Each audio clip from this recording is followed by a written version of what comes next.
Qu'est-ce qu'on y fait à S-Mode? On va apprendre vraiment tous les principes des métiers de la mode. Et c'est vrai que quand on parle de mode, comme cela à chaud, on se dit, voilà, c'est la création. Mais nos métiers vont au-delà de la création. Bien sûr, les stylistes, les modélistes, mais c'est une réelle industrie.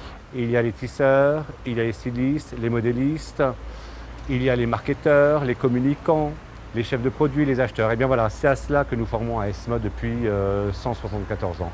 S-Mode n'est pas que le fashion design et création, mais depuis 30 ans, là aussi, S-Mode a été précurseur en créant la première école de commerce et communication et marketing international, mais 100% dédiée au métier de la mode. Que vous preniez une maison comme Chanel, Saint-Laurent, Promode, Camaïeu, Redoute, Trois Suisses et autres, il n'y a pas que des stylistes à l'intérieur. Bien sûr, il faut qu'ils créent. Mais il y a des marketeurs, des communicants, des merchandisers, des community managers. Et voilà, donc ça c'est la spécificité du fashion business, ils aiment. Voilà. Et S-Mode propose tout cela en fait. Le groupe S-Mode propose tout cela depuis bien longtemps.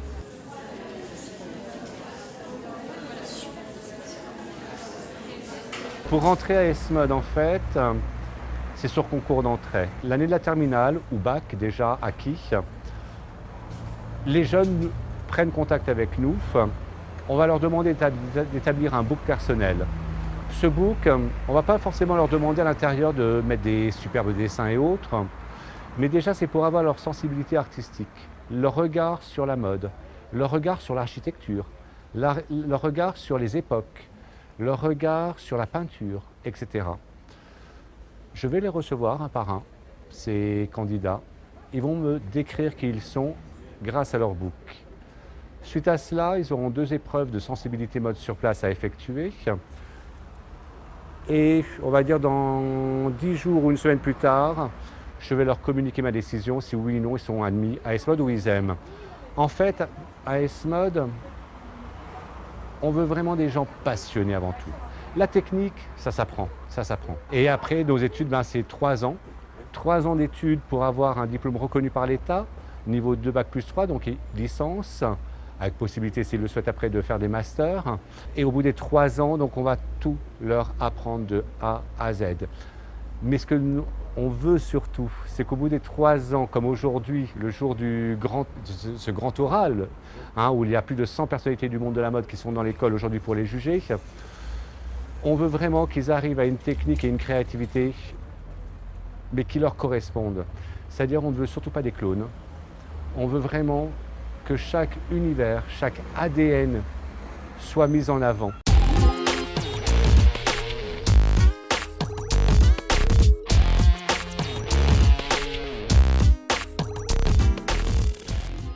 J'ai 37 étudiants. Il est hors de question d'avoir 37 clones. Quel est l'intérêt? Chacun un ADN, chacun un univers. Et le but avec l'équipe, c'est de toute l'équipe d'S-Mode, tous les professeurs, dès la première année, on essaie de trouver leur style, on essaie de parler avec eux, on parle avec eux pour trouver leur ADN, leur univers, leur savoir-faire.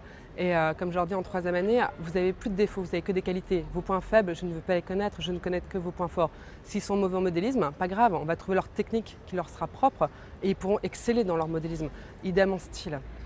Donc c'est ça, et qu'ils aient tous leur univers, je veux dire, ils ont tous des caractères différents, donc je peux n'avoir que des collections différentes. En 3e année, en fait, en première et 2e année, ils apprennent les outils, ils apprennent à se découvrir. Et en 3e année, en fait, je leur apprends à monter une marque, à créer une marque. C'est pas une collection, c'est une marque. Donc, c'est-à-dire qu'ils doivent avoir une vision à long terme, en fait. Et de là, aujourd'hui, ils présentent de leur marque la première collection. Donc, ça touche autant de market, de la communication, de la distribution, de la vente, de la création pure, du textile, du modélisme, du shooting, du teaser, de la vidéo, etc. C'est vraiment une vision globale en fait. Et ils apprennent ce qu'on appelle la direction artistique des collections. C'est un sacré programme qui est extrêmement costaud, sportif. Ils ont 1 an, c'est un an extrêmement intensif, mais quand on voit les résultats, ça en vaut le coup. Il faut bien prendre en compte que pour être très créatif, il faut acquérir une technique. Technique de modélisme, technique du style, mais aussi technique du tissu. Aucun tissu aujourd'hui présenté n'est comme ça brut. Il peut très bien y avoir aussi des matières innovantes, notamment un jeune garçon qui nous a dit, voilà, ma collection, je veux l'orienter sur du néoprène. Néoprène, on dit pourquoi pas. Mais réfléchissez, comment une personne lambda pourra mettre du néoprène sans transpirer, etc. Eh bien, elle a mis au point tout un contre-doublage pour que le néoprène finisse par laisser s'échapper la transpiration, etc., etc., etc., tout en étant très avant-gardiste dans ses créations pures. Donc, alors moi j'ai travaillé sur la personnalité, donc l'extériorisation d'une personnalité enfouie intérieure. Alors, qu'est-ce qu'elles ont? Alors en fait, je me suis basée sur ma petite sœur, en fait c'est un peu ma muse. Donc ma petite sœur c'est une fille très réservée, très froide à l'extérieur. On n'a pas vraiment envie d'aller vers elle, mais en la connaissant en fait on s'aperçoit qu'à l'intérieur elle est pleine de vie, qu'elle grouille de créativité. Et en fait c'est ce que représentent mes volumes, c'est vraiment une extériorisation d'une personnalité, mais avec une apparence très lisse, très froide.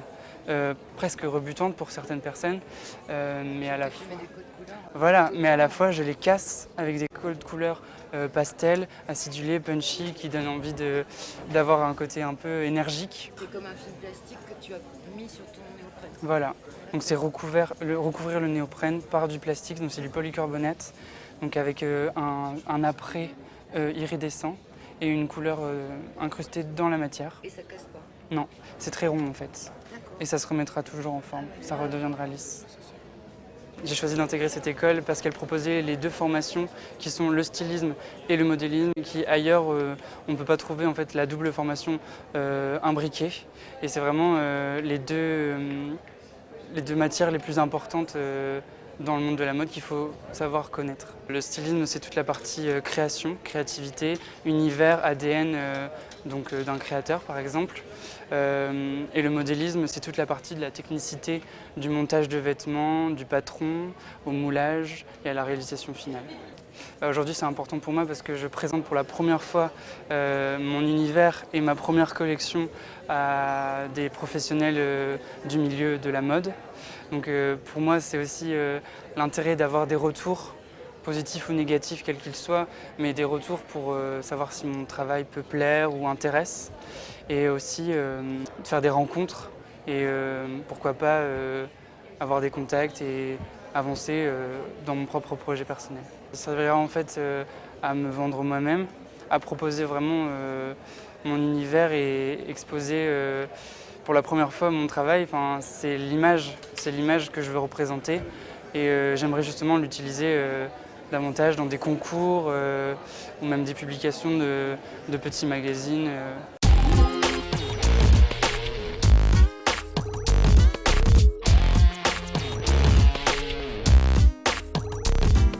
Cette année, on a beaucoup, en tout cas nos étudiants ont beaucoup de chance d'avoir comme parrain et président de jury la maison de haute couture parisienne On aura tout vu. Et ils sont là aujourd'hui. En fait, Livia et Yassen sont mondialement connus. Madonna ne jure que par eux. Kylie Minogue, pareil. Lady Gaga adore et se faire habiller par la maison On aura tout vu Paris. Donc c'est vrai que ça a été un challenge de les faire venir jusqu'à Roubaix, un grand challenge. Et bien ils sont là aujourd'hui. Pour avoir discuté un peu avec eux, ils m'ont dit Philippe, on entendait toujours parler de la région du Nord, on entendait toujours parler même de l'école ESMOD Roubaix dans le Nord.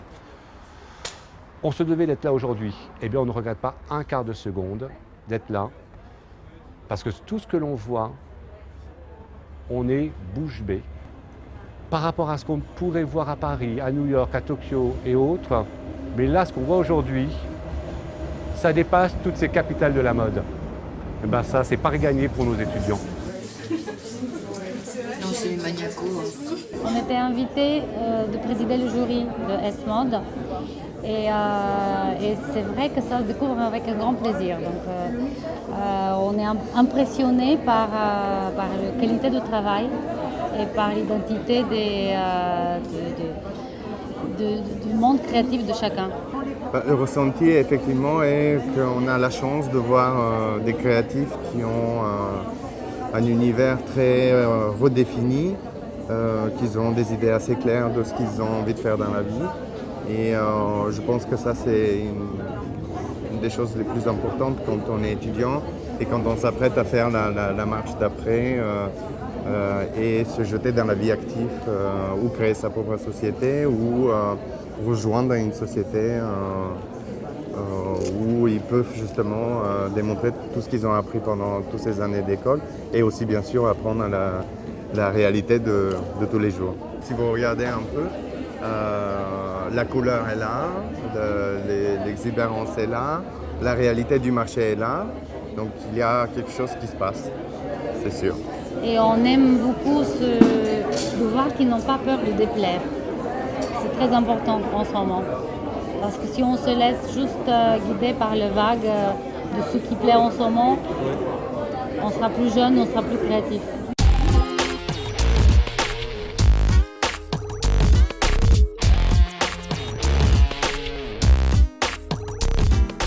On les retrouve partout dans le monde. Ça, c'est la grande force d'Esmod. Esmod, comme je vous disais tout à l'heure, c'est 25 écoles dans le monde.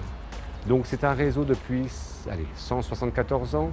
Il n'y a pas une entreprise, que ce soit du prêt-à-porter, dans l'homme, dans la femme, dans le costume de scène, dans la haute couture, dans le luxe, dans le prêt-à-porter moyenne gamme, qui n'ait pas des anciens Esmod dans leurs entreprises, ou des anciens qui ont créé leur marque, ou des anciens qui sont devenus directeurs artistiques de maisons de haute couture.